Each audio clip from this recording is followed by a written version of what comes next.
Bonsoir à toutes et à tous, c'est toujours un plaisir de vous retrouver chaque mercredi quand ils sont 15 heures pour votre émission de jeunesse, 50 minutes. Entre nous, j'espère que vous vous portez bien. Hier mardi, c'était le 8 mars, journée internationale des droits de la femme, et cet après-midi, nous serons dans la même lancée. Nous parlerons de la femme, plus particulièrement de la jeune fille.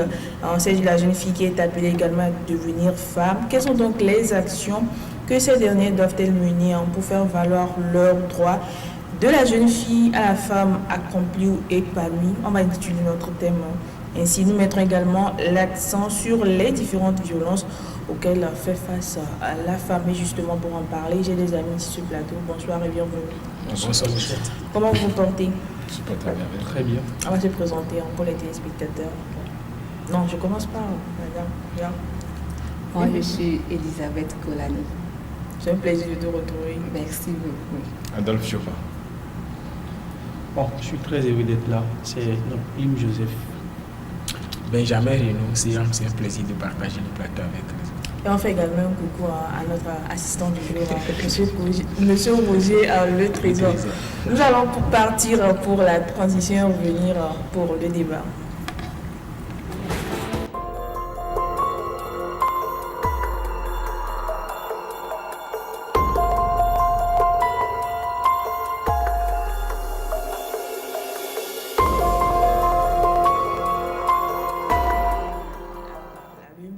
Comment ça s'est passé chez toi?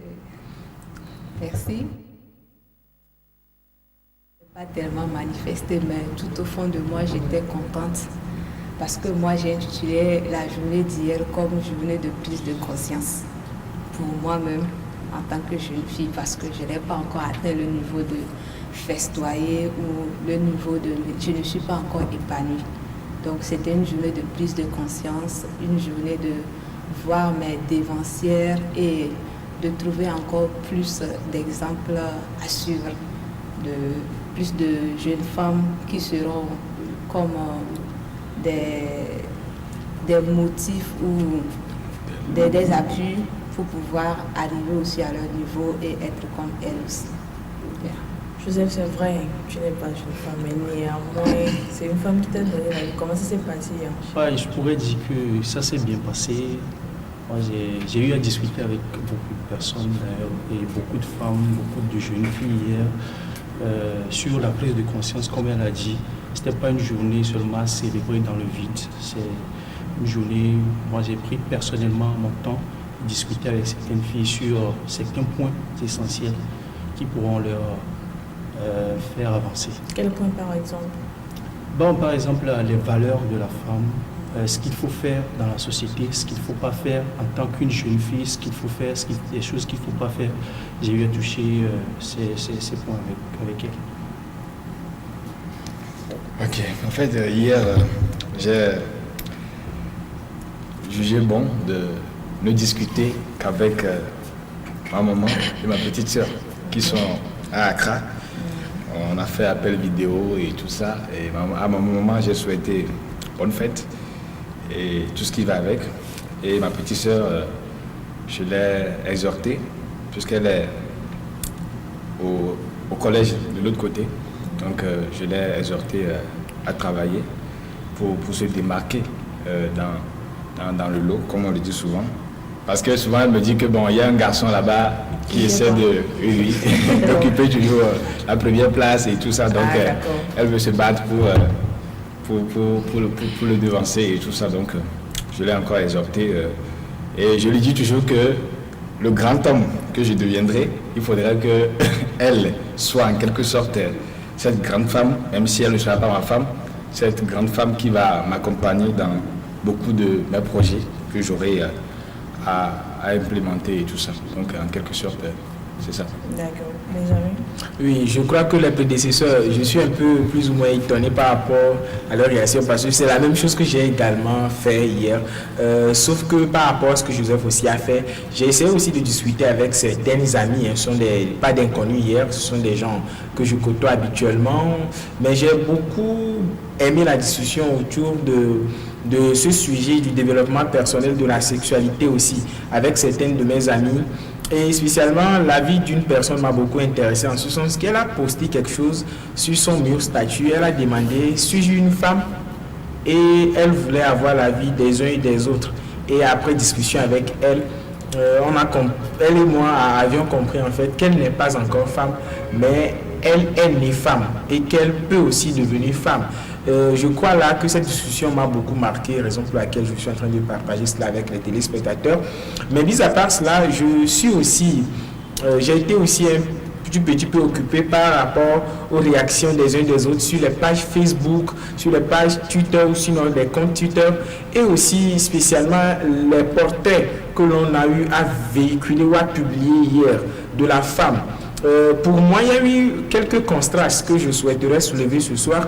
Nous avons remarqué la femme souriante hier et la femme qui n'est pas souriante, qui est abattue, qui est mélancolique. La femme là qui est en pleine affliction hier, parce qu'il y a deux catégories de femmes qu'on nous a présentées hier, que ce soit sur les réseaux sociaux ou encore à la télé, même dans les clips vidéo que les télévisions ont passé de temps en temps hier. On a vu les images là de ces deux femmes. Soit c'est la femme déçue par la vie, soit c'est la femme qui remercie la vie de l'avoir aidé à finir. Donc pour moi, quoique la journée a été un petit peu bonne, si je peux le dire ainsi, avec les discussions que j'ai eues avec mes proches, spécialement ma mère, mais j'ai également eu à réfléchir sur cette partie un peu contrainte là entre la femme qui est en train de remercier la vie pour l'avoir aidé et cette femme là qui déteste la vie. Si je parle de la vie, je parle de son entourage par rapport à des choses qu'elle a eu à vivre. Alors, Elisabeth, il y a un constat, le constat est clair, ça s'est passé dans les années précédentes et ça se perpétue. Vous allez voir le 6 mars, je ne suis pas en train de faire une fausse publicité pour nos mamans qui vendent les pagnes et autres, mais il y a tout un accoutrement autour de cette fête. On est en uniforme, voilà, on est en uniforme, on se retrouve quelque part, on mange, on boit. Est-ce que le 8 mars, on va prendre ça comme une journée festive ou bien c'est une journée pour les femmes de réfléchir surtout sur leurs droits? Merci beaucoup. L'année passée, j'ai eu cette image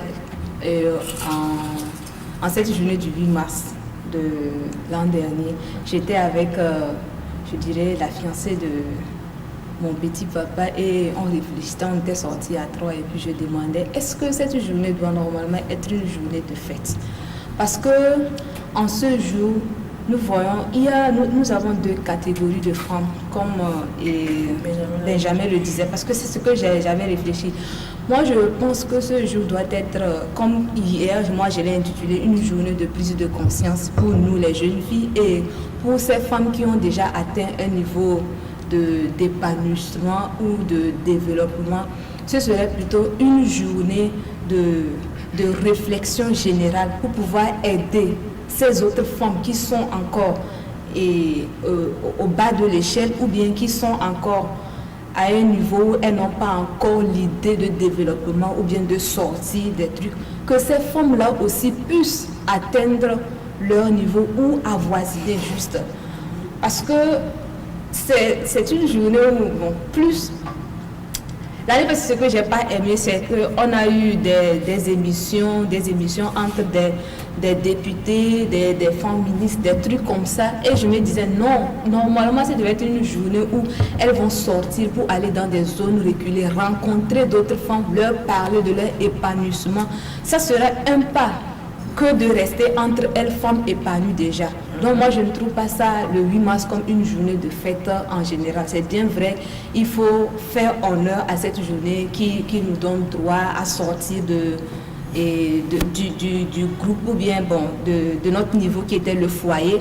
On était restreint au foyer, aujourd'hui on est sorti, on peut faire ce qu'on désire, on peut démontrer notre capacité. Donc ce serait quand même une autre journée de prendre, nous qui avons pu, celles qui ont pu arriver à être aujourd'hui éducatrices, enseignantes, commerçantes, députées, ministres, oui, parce que nous en avons maintenant. Donc à elles aussi de revenir rencontrer des jeunes filles où elles expliquent, elles encouragent, elles sensibilisent, aller aussi dans des zones rurales, sensibiliser ces femmes-là qui n'ont pas encore compris le fait d'être indépendantes, le fait de travailler, de ne pas être sous la charge. Justement, parlant de femmes rurales, est-ce que ces femmes-là savent même qu'il y a une journée, il y a le 8 mars? Voilà, elles ne comprennent même pas ça. On vient les présenter les pagnes seulement qu'elles achètent. Pour elles, c'est la fête. Elles ont compris ça comme la journée de la femme qu'il faut fêter seulement. C'est ce qu'elles ont compris, mais elles ne comprennent pas le fond de ce que c'est le 8 mars. Pour elles, ça s'arrête à acheter le pain et le jour-là se retrouver dans notre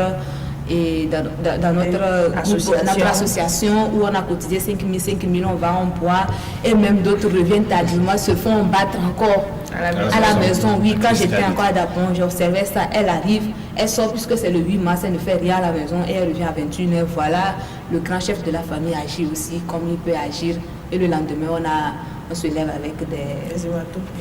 Voilà. Adèle? Je pense que cette journée ne doit pas majoritairement être consacrée à des festivités. Parce que, vous savez, on dit l'émancipation de la femme, le leadership féminin, on racontait ça depuis. Donc, je pense que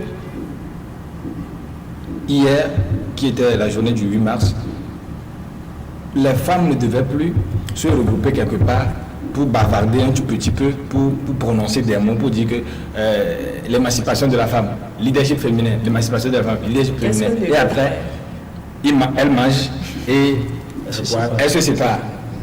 Moi, je ne pense pas que c'est ce qui doit être fait. Ça dit qu'il y a des jeunes filles aujourd'hui qui ont quand même reconnu certaines femmes comme étant, comme pouvant être leur modèle et tout ça. Donc, lors de la journée du 8 mars, ces filles-là, ces jeunes filles-là, qui veulent aussi s'épanouir, qui veulent aussi devenir des femmes responsables dans l'avenir, doivent chercher à rencontrer ces dames-là et chercher à recevoir auprès d'elles leur stratégie, sinon des conseils qui peuvent les aider à aussi devenir comme elles, sinon les dépasser même.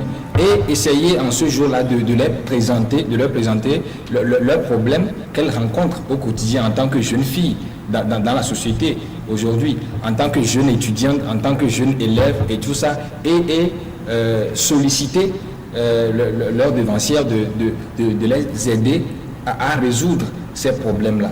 Donc je pense que c'est ce qui doit être fait. C'est ce qui doit être fait. On ne doit pas seulement se limiter à cette conception selon laquelle c'est la journée du 8 mars et la femme dit qu'en ce jour-là, elle ne doit rien faire. C'est le mari qui doit préparer. Si on doit laver le bébé, c'est le mari qui doit laver le bébé. C'est-à-dire qu'en ce jour-là, elle doit... Quelle conception tu fais de cela? C'est mauvais ou bien c'est bon? Ah bon, ce n'est pas mauvais en quelque sorte, mais je ne pense pas la chose doit être figée de telle sorte. C'est-à-dire que c'est vrai que dans la journée du 8 mars, le mari peut faire plaisir à sa femme en l'accompagnant dans certaines tâches et tout ça, mais on ne doit pas dire que bon, la journée du 8 mars, la femme est libre, l'homme prépare à la cuisine, l'homme lave l'enfant, l'homme dresse le lit, l'homme fait tout et tout, non, je sais pas, pour louer la femme et tout, et puis ça s'arrête là. Je ne pense pas. La journée du 8 mars doit aussi être consacrée à des discussions entre hommes et femmes, même à la maison.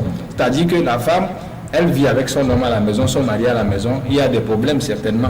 Et tout ça, peut-être que le mari, parce qu'étant homme, parce que se considérant comme étant le chef de la famille, n'arrive pas facilement à considérer sa femme à sa juste valeur et tout ça. Donc le jour-là, ils s'asseyent à deux et ils discutent et tout ça pour voir dans quelle mesure les choses peuvent aller mieux. Donc je ne pense pas que cette journée doit uniquement être consacrée aux festivités. Joseph, oui. Voilà. Bon, avant que moi je n'aborde ce sujet, je voudrais d'abord soulever un point. On a dit, ou bien on a bien précisé que la journée d'hier était la journée internationale des droits de la femme. Mais je pense que beaucoup de personnes n'avaient pas compris quand on parle des droits de la femme. On parle des droits de la femme et beaucoup se rassemblent et se réjouissent. Elles boivent et elles organisent des choses par ici et par là. Pendant ce temps, il y a des femmes dans notre société qui ne connaissent pas leurs droits. Je pense que la journée d'hier devait être consacrée à montrer à la femme ses droits. La femme a droit à quoi? Qu'est-ce que la femme doit faire? Qu'est-ce que la femme doit apporter à notre société? Je pense que c'est ces genre de choses qu'on devrait faire hier. Mais malheureusement, nous constatons que à chaque fois quand on parle d'une fête, beaucoup se tournent vers la réjouissance débordée et des choses qui n'apportent rien à notre société. Se regrouper chaque fois et prendre la bière ou se regrouper, organiser des festivités et dire que non, la journée de la femme ne veut pas dire nécessairement que les femmes connaissent leurs droits. Il va falloir que les femmes connaissent elles-mêmes leurs droits au fond. C'est ce qu'on devait apprendre aux femmes hier. Mais malheureusement, ces genres de choses n'ont pas été faites. Mais nous, en tant que les futurs leaders de ce monde aussi, nous, on a fait notre part. Et on a essayé de rappeler à certaines femmes leur place dans notre société. Parce qu'il ne faudrait pas qu'on dise que la femme a ses droits, pendant qu'elle ne connaît pas ses droits. On ne peut pas me dire que je dois faire un travail pendant que je ne connais pas le travail que je dois faire. Comment je peux exercer ce travail? Là, ça devient un peu compliqué. Donc, c'est ce que moi, je pourrais dire à ce niveau. Benjamin? Avec tout le respect que je dois à nos mamans, aux jeunes filles, à les grandes femmes battantes de ce pays, du monde entier, je voudrais quand même m'aligner derrière les prédécesseurs pour rappeler que en réalité, la femme, elle est un peu émotive. L'émotion, c'est la femme. J'ai l'habitude de le dire, même si certains n'acceptent pas. Je ne suis pas anti-féministe, je suis aussi féministe. Mais je voudrais rappeler quelque chose. Si aujourd'hui on célèbre ou fête la femme au détriment de l'homme, c'est parce que longtemps elle a été marginalisée, bafouée, supprimée, tout ce que vous voulez sur ce plateau. Mais on ne célèbre pas aussi l'homme au même titre que la femme. Pourquoi? Parce que l'homme a longtemps eu la suprématie. Maintenant, on veut aussi faire plaisir à la femme. On veut aussi faire comprendre à la femme que, mis à part la biologie ou l'aspect physique, tu peux aussi faire ce que l'homme peut faire. Voilà pourquoi aujourd'hui on a des femmes qui sont aussi maçons, on a des femmes qui sont menuisières, on a des femmes qui infirmières et tout, et on va même jusqu'à saluer de passage les actions louables de notre cher pays où on a laissé des femmes, sinon placé des femmes à des responsabilités très lourdes qui sont par exemple femmes comme étant premier ministre, femmes comme étant présidente de l'Assemblée nationale, présidente de l'Assemblée nationale. Voilà pourquoi même la langue, moi je voudrais aussi rappeler cela, la langue même va jusqu'à être déformée au détriment des femmes. Et moi je salue de passage cela. Avant on ne peut pas dire par exemple une sapeuse pompière parce que ça n'existait pas. Mais puisqu'il y a des femmes maintenant qui veulent être sapeur-pompier, on est obligé de dire sapeuse pompière. Avant on ne pouvait pas dire madame la ministre, ça ne se disait pas madame le ministre. Mais là, puisqu'il y a des femmes qui veulent être ministres, on veut maintenant dire madame la ministre. Je crois là que nous ne sommes plus à l'heure de prendre des fanfares, de siffler de gauche à droite, de prendre des trompettes et siffler de gauche à droite, boire et tomber dans des caniveaux, etc. Mais nous sommes plutôt à l'ère de l'action. Il va falloir que nous quittions un peu le côté verbal de la chose, le côté émotif. Parce que c'est pourquoi au début j'avais dit que avec tout le respect que je dois à nos très chères mamans, il va falloir qu'on comprenne autrement cette journée-là, qui en réalité n'est pas cette journée de débauche, en guillemets, n'est pas cette journée où on s'expose, on fait des choses ignobles, où on revient maintenant et d'autres vont comme Isabelle avait dit, on va jusqu'à perdre son foyer pour cela. Et je voudrais aussi rapidement rappeler quelque chose à nos très chères mamans que nous aimons tous sur ce plateau. Les droits marchent avec les devoirs. À chaque fois qu'on parle de droits, il y a toujours les devoirs. Et les juristes ont dit qu'il n'y a qu'un seul droit qui est à la fois devoir. C'est le droit au vote. Les autres, il y a toujours des devoirs qui marchent. Ça marche de pair. Si j'ai le droit de marcher de Lomé à Saint-Cassé sans être intercepté, cela voudrait aussi dire que j'ai le devoir de ne pas casser les feux tricolores qui sont sur la route. J'ai le devoir aussi de ne pas salir cette voie bitumée. Cela voudrait dire que j'ai beaucoup de choses à faire sur cette voie.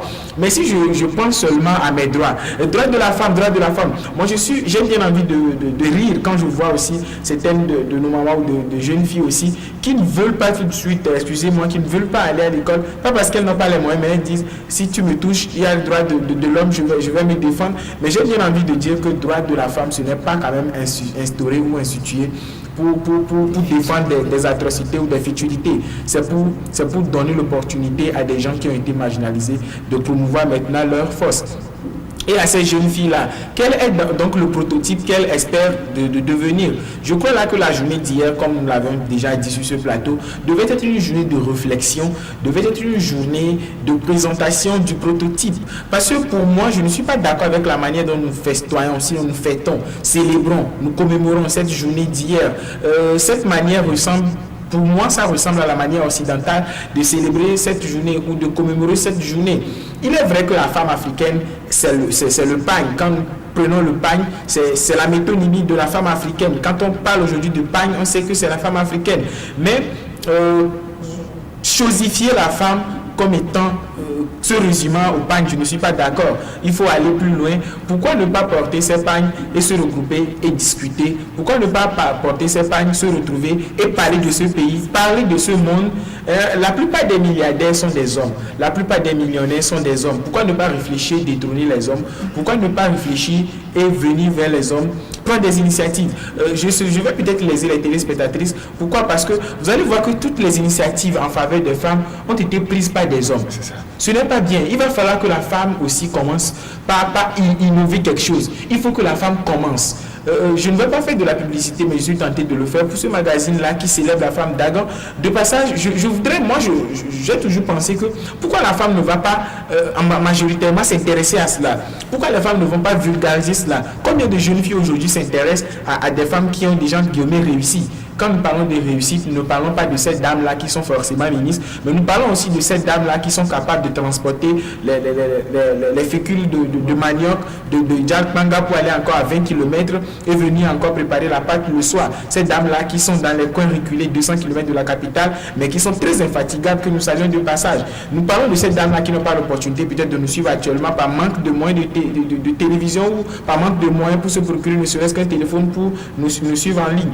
Je pense là que nous devons plutôt un petit peu oublier ces dames-là qui en guillemets ont déjà réussi et aller vers celles-là qui n'ont pas encore réussi mais qui ont l'ardent désir de réussir. Parce qu'à chaque fois, j'ai l'habitude de le dire, les dames qui ont réussi, si on doit les citer, ce n'est pas Angela Merkel ou ce n'est pas seulement ces femmes-là que nous avons l'habitude de citer, mais ce sont nos mamans, ce sont encore ces femmes-là qui sont au foyer, qui sont toujours dans la méconnaissance de leurs droits.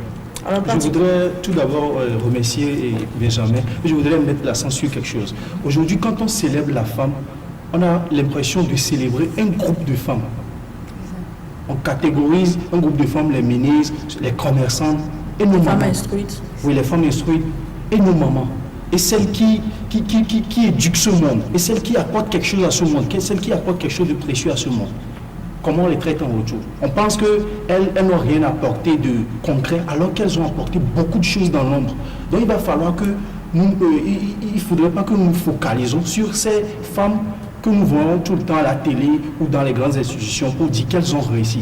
On ne sait pas de quelle manière elles sont arrivées là-bas. Parce que réussir sa vie aussi, ça dépend de la manière dont vous êtes arrivé et à ce niveau. Donc il va falloir que nous mettons l'accent sur certaines choses pour ne pas frustrer un groupe de femmes. Merci. Il y a une question qui me taraude l'esprit. Quand on prend même l'expression droit de la femme, est-ce à dire que les droits de la femme sont différents des droits humains? Parce que la loi le dit, la Constitution le dit, l'homme et la femme, ils sont égaux devant la loi. Mais on parle de droits de la femme. Les droits de la femme sont à part que les droits des hommes. Moi, je veux comprendre ce truc-là. Elisabeth. Pourquoi on dit droit de la femme? Pourquoi on dit droit de la femme? Je crois que comme vous l'avez dit, l'homme et la femme, bon, les droits, c'est partagé bien, c'est la même chose. Mais lorsque nous revenons sur cette affaire de droit de la femme, c'est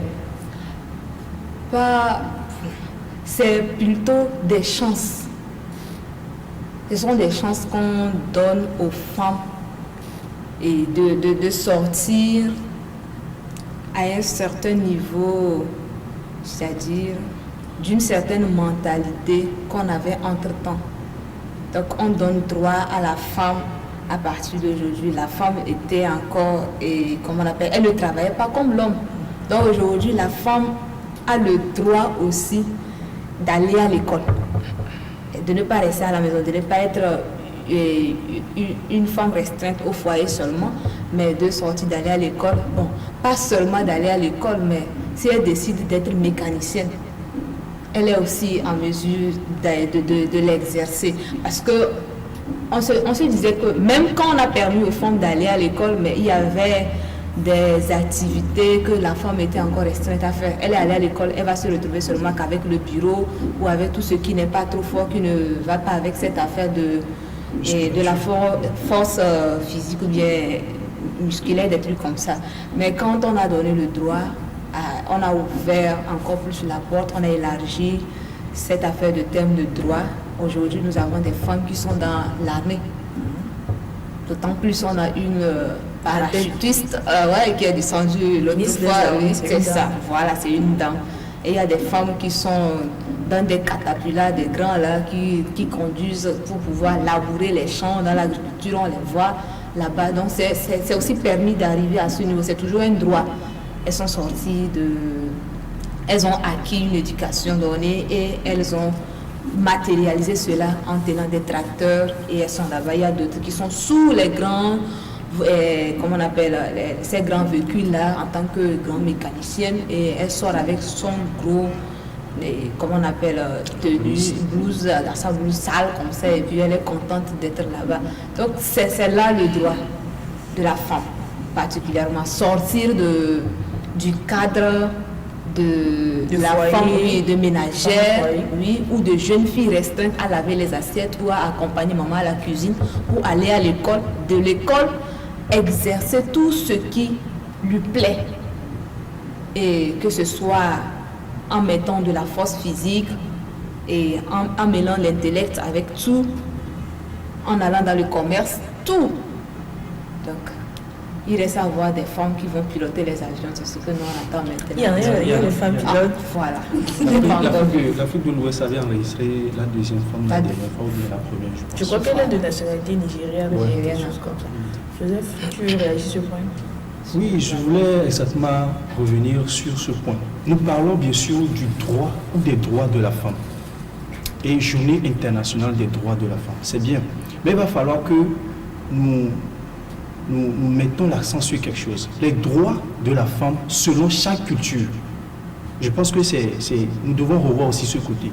Quand nous prenons l'exemple de l'Arabie Saoudite et de certains pays actuellement, les femmes ne font pas certaines choses jusqu'à présent. Les femmes n'ont pas le droit de conduire, n'ont pas le droit d'aller au terrain. C'est la dernière fois qu'on a légalisé ça et puis les femmes ont commencé par aller au terrain et au-delà. Donc, je ne pense pas que dans ces pays, les droits de la femme sont bafoués totalement, à 100%. Donc, nous devons mettre aussi l'accent sur la culture et les capacités que les femmes ont aujourd'hui. Si une femme est capable de faire quelque chose, je ne pense pas qu'on doit l'empêcher de le faire. Donc, la question que vous avez posée en disant que est-ce que les droits de la femme sont différents des droits de l'homme? Je pense que non. Les droits de la femme ne sont pas différents des droits de l'homme. Parce qu'avant, les femmes n'avaient pas l'opportunité d'exercer certains travaux. Aujourd'hui, elles sont libres. Si elles veulent bien sûr le faire avec beaucoup de vivacité, elles sont libres de le faire. Donc, si on donne l'opportunité qu'on a donnée à la femme aujourd'hui, je pense que c'est cette opportunité qu'on a appelée le droit de la femme. Donc, pour moi, c'est un peu ça. Oui, c'est quelque chose de ça. Mais ce que je voudrais dire, c'est que on a dit la journée internationale des droits de la femme. Ce qui veut dire que, en quelque sorte, on donne l'opportunité à toutes les femmes du monde entier, si je ne me trompe, d'exercer toutes les activités qu'elles pensent être capables d'exercer. Maintenant, si on prend le cas de l'Afghanistan, par exemple, ou bien les pays que le grand frère a cités, et on interdit là-bas que les femmes ne doivent pas aller au terrain, elles ne doivent pas conduire et tout ça. Donc je pense que ça doit être une organisation internationale qui a décrété ce jour-là. Et dans ce cas-là, ils font comment? C'est-à-dire que quand ils constatent qu'il y a, par exemple... Ces droits ne sont pas respectés. C'est l'objectif là qui est visé, on a instauré cette journée. On parle des contraintes culturelles, sociales. Il a parlé de l'Arabie Saoudite, par exemple, où les femmes n'ont pas le droit, de conduire, mais si elles veulent parcourir une certaine distance, elles doivent être accompagnées de leurs hommes. Tout ça, ce sont les contraintes sociales qui ne permettent pas à la femme de se faire valoir. Ok, en fait, moi je pense que les droits humains, c'est pour les femmes et les hommes en même temps. Maintenant, par exemple, il y a certains cas particuliers à travers lesquels on peut observer de façon plus claire les droits de la femme. C'est-à-dire, par exemple, les congés de maternité dans les services.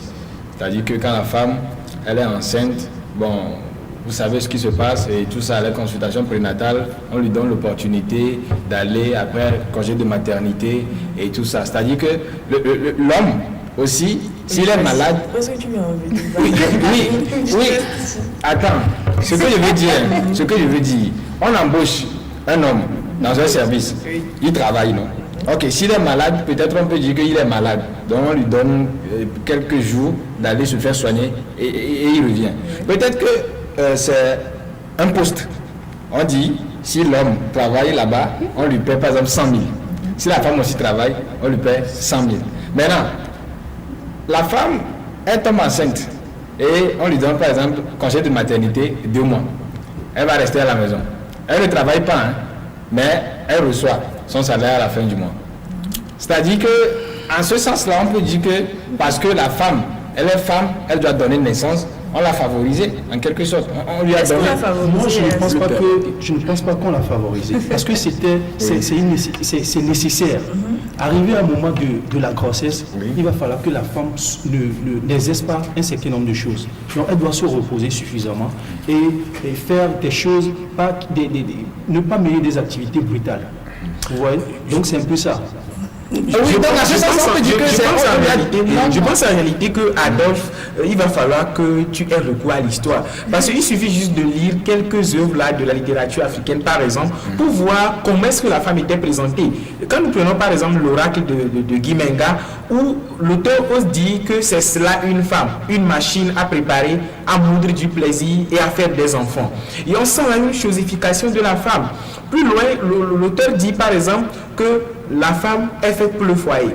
Et il n'y a pas que lui qui a dit ça. Le Malien là aussi dit, par exemple, dans Sous l'orage, que une femme, la plus noble aspiration d'une jeune fille, c'est le foyer. Un mari et des enfants, c'est plus noble que tout. Je ne vais pas faire un coup de littérature ce soir sur ce plateau, mais en réalité, c'est pour dire qu'il y a longtemps que les femmes ont été mises à l'écart. Et aujourd'hui, ce que tu es en train d'appeler peut-être favoritisme, là, moi je l'appelle discrimination positive. C'est une discrimination pour permettre aujourd'hui à la femme d'être encouragée. Oui, c'est ce que je dis que c'est Attends, je ne suis pas en train de faire le débat à votre place. Mais quand tu utilises le terme favoriser, je crois là que c'est trop lourd. C'est là-bas qu'il y a aussi. Nous devons revenir sur un point. Il a donné l'exemple d'une femme enceinte et d'un homme souffrant.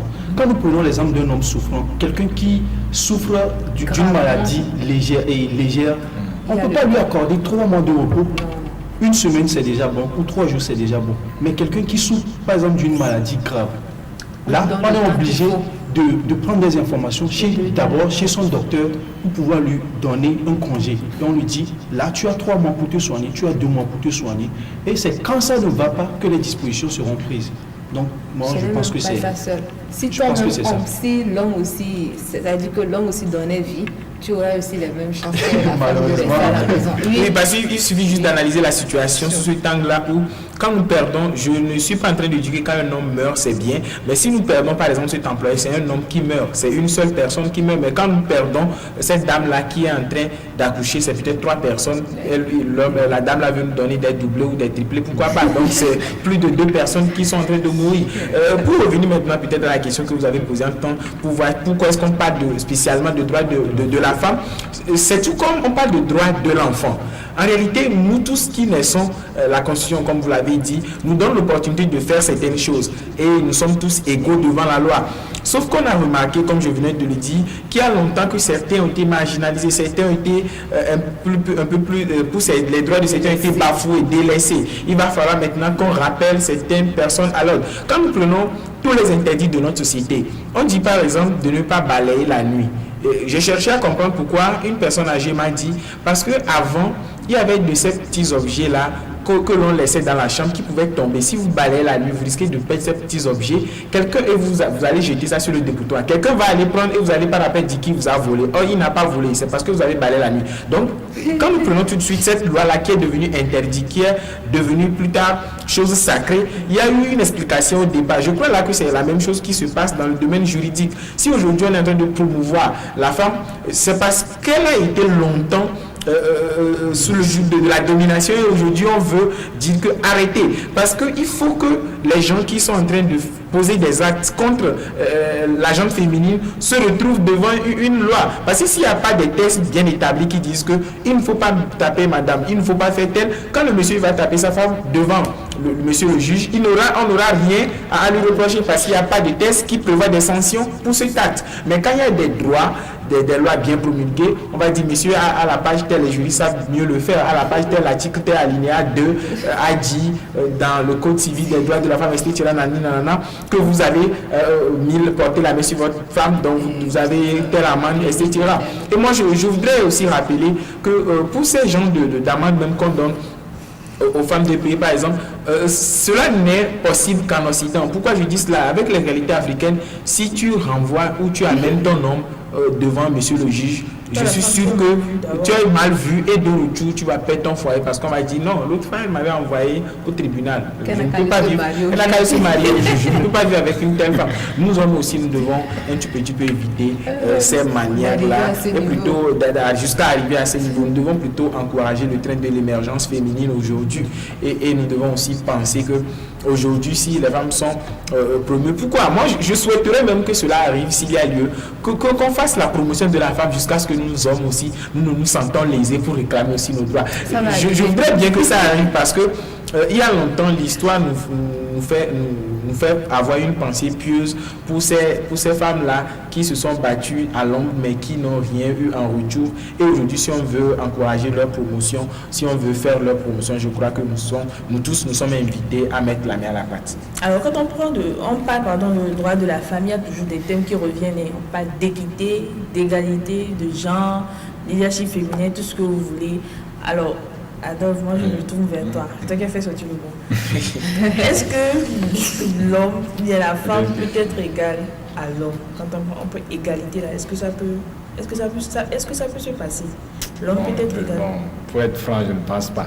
Parce que si beaucoup de plans, la force musculaire même par exemple, ça dit on dit que l'homme, il va faire ceci, il va utiliser sa force pour le faire. La femme, c'est vrai qu'il y a certaines femmes qui sont costaudes et tout ça, on ne le refuse pas. Mais c'est-à-dire que de façon, c'est-à-dire naturellement, l'homme a beaucoup d'aptitude de faire certaines choses que la femme. Vous voyez? Mais bon, le pourquoi, je pense que on dit ça, c'est peut-être dans certains cas. Vous allez voir si le papa, il a un garçon et une fille, lorsque ils vont marcher ensemble à trois, et le garçon va se heurter contre une pierre, et il va vouloir pleurer, il va dire non, ne pleure pas, non, ne pleure pas, tu es un homme. Et puis, mais si la fille tombe, elle dit que bon, ne pleure pas, elle ne dit pas que bon, une femme doit rester forte, il ne dit pas ça à la fille, vous voyez, et tout ça. Donc c'est juste pour dire que peut-être que si la fille aussi tombe, on doit lui dire que non, lève-toi et reste forte et tout ça. Donc c'est ce que moi je pense que on peut, c'est sous cet angle-là que je peux dire que on doit donner cette apparence. Sinon on doit faire croire que la femme elle doit aussi être égale à l'homme et tout ça. Isabelle, on peut parler d'égalité entre l'homme et la femme. Je vais rire d'abord. Alors que je réponde, bon, à commencer, nous sommes tous des humains, et puis bon, en tant qu'humains, nous sommes même chose. Là. Maintenant, quand nous allons parler d'égalité, il faut vraiment que nous mettons une différence. Et égalité et équité. Donc l'égalité genre, l'équité genre, ce sont des trucs que nous devons encore plus faire comprendre à la femme, et encore plus à la femme qui est dans le foyer. L'homme, bon, nous sommes tous égaux. Je suis égale à Benjamin, à tous ces gars-là sur le plateau ici. Maintenant, quand je reviens, si j'étais une femme à la maison, je suis aussi égale à mon mari, mais il reste le chef. Il y a, comment on appelle, un respect un certain respect qui doit régner, pour le laisser toujours à la place de chef de famille, de quelqu'un qui dirige, et que je suis une mère forte aussi à côté. Donc c'est de ce côté que moi je vais parler. Je ne dis pas que la femme est égale à l'homme, je ne dis pas que la femme est inférieure à l'homme. Mais la femme est égale à l'homme. Mais elle, elle doit respect, elle doit, oui, elle doit toujours laisser ce ton, se sentir toujours dans sa peau de chef. Elle aussi, moi aussi je suis chef. Avec 2 F et puis non mais tu es le capitaine, je suis le capitaine. Donc quand on sort là c'est ça. Mais du côté de l'équité, nous sommes tous égaux pour faire tout ce qui nous plaît et puis tout ce que nous avons la capacité à faire. Mais quand nous revenons dans le foyer, tu es chef et puis je suis madame à côté. C'est ce que moi je peux dire de ce côté. Je ne tire pas trop. Oui, avec tout le respect que je dois encore pour les femmes, je voudrais leur faire comprendre quelque chose. L'égalité entre hommes et femmes n'est pas vraie. C'est l'équité qui est vraie. Pourquoi? Parce que c'est un jeu de mots que certaines femmes ne comprennent pas et vont jusqu'à vociférer et dire il y a l'égalité entre l'homme et la femme. Oui, le 8 mars. Et l'autre fois, hier, j'étais en circulation quand j'ai vu au dos, il y a une effigie là d'une association qui milite pour le droit de la femme, je vais taire son nom, qui a écrit égalité des sexes et ils ont mis le signe d'égal. Vous voyez là quelle mentalité on est en train d'inculquer en ces femmes qui sont membres de cette association. En réalité, l'égalité, on va l'expliquer un peu plus ou moins terre à terre. C'est comme on a une personne qui fait 2 mètres, qui est lancée de 2 mètres. On a aussi quelqu'un qui est lancé d'1 mètre. Et on a une clôture qui fait 1,50 m. Et on est en train de jouer un match de football derrière la clôture.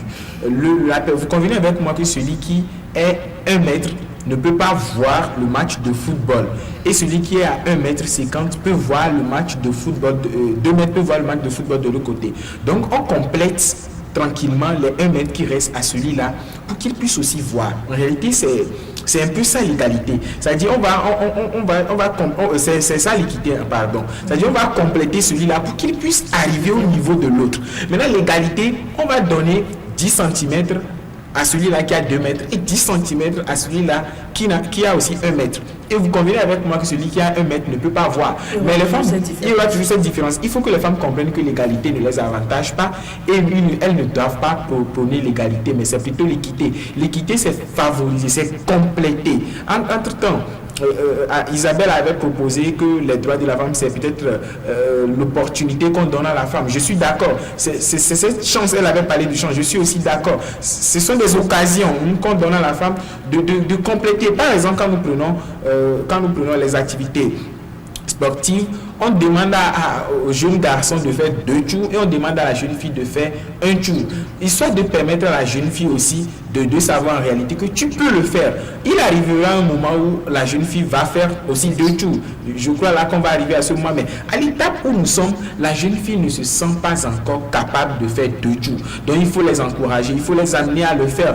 Aujourd'hui, quand nous prenons les événements qui font la promotion de la femme, vous allez voir qu'il y a des gens qui courent derrière ces événements pour les encourager. Mais quand on parle d'un événement qui parle de l'homme tout de suite, on n'est pas trop intéressé. Pourquoi? Parce qu'il y a longtemps que les hommes ont su faire la loi. Il faut maintenant encourager aussi la femme. Pour revenir rapidement au concept de l'émancipation, c'est un petit développement que l'on doit faire quand on est femme. L'émancipation de la jeune fille, c'est le changement de mentalité que la jeune fille doit faire. Et au leadership, c'est le mentorat là, sinon cette possibilité qu'on donne à la femme de diriger aussi un groupe.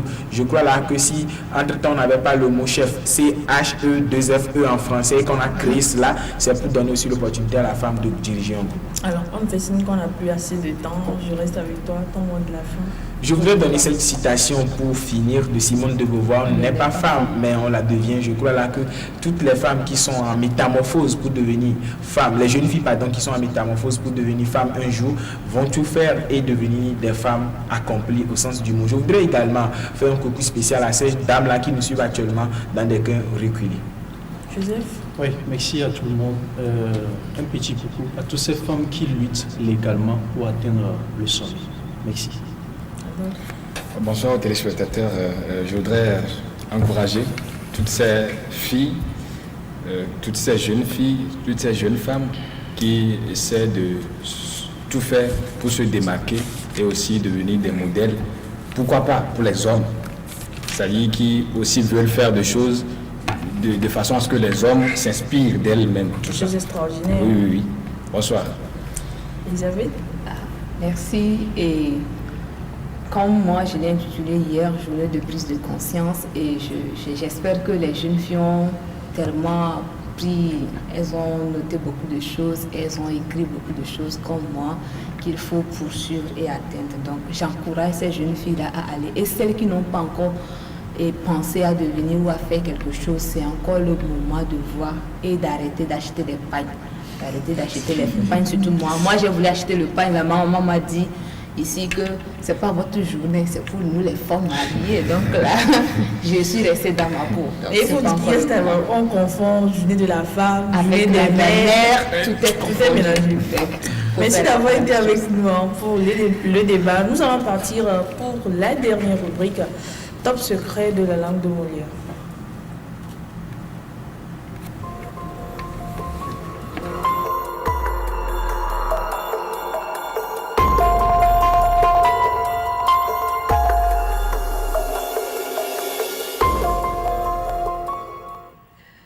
Retour sur le plateau. Benjamin, bonsoir. Bonsoir Brigitte, bonsoir spécialement aux téléspectatrices et téléspectateurs. On va prendre encore nos calepins stylo parce qu'on aura noté, on aura à faire des aventures au pays de Molière ce soir pour encore endommager notre ignorance. Si la réalisation le permet, on va déjà partir pour l'expression du jour. Il s'agit de l'expression perdre son latin, l'expression qui apparaît devant nos petits écrans. Perdre son latin signifie perdre les mots ou être étonné. On peut donc donner en guise d'exemple, par exemple, la phrase « Le comportement des femmes hier à la célébration du 8 mars m'a fait perdre mon latin », ce qui veut dire que les femmes ne devaient pas agir comme ça. J'étais étonné. Donc, perdre son latin veut dire être étonné. Nous poursuivons avec cette citation d'une chanson de cet artiste qui a fait la pluie le beau temps dans le R&B togolais, Papou, qui dit « L'amour ignore la provenance ». On comprend donc que quand on aime quelqu'un, on n'a pas forcément besoin de faire des alibis autour de sa provenance. Quand on aime, le cœur ne veut plus chercher autre prétexte. Nous avons également, depuis la reprise, aidé les téléspectateurs, surtout nos très chers téléspectateurs et téléspectatrices qui nous suivent, qui sont aussi élèves, à maîtriser ces quelques notions de la conjugaison. Nous avons le mot badigeonnas. Badigeonnas. Badigeonnas. On se demande, badigeonnas, est-ce un nom ou un verbe? Oui, badigeonnas, c'est bien sûr un verbe qui est la conjugaison du verbe badigeonner. Badigeonnas, c'est la conjugaison du verbe badigeonner à la première personne de l'imparfait du subjonctif et encore la troisième personne du singulier de l'imparfait du subjonctif. Donc on dira que je badigeonnas, que tu badigeonnas, qu'il badigeonnas. Voilà donc la conjugaison de ce verbe qui est badigeonner. Nous avons également l'habitude de corriger ces quelques imperfections langagières. On ne dit pas je n'ai rien dit.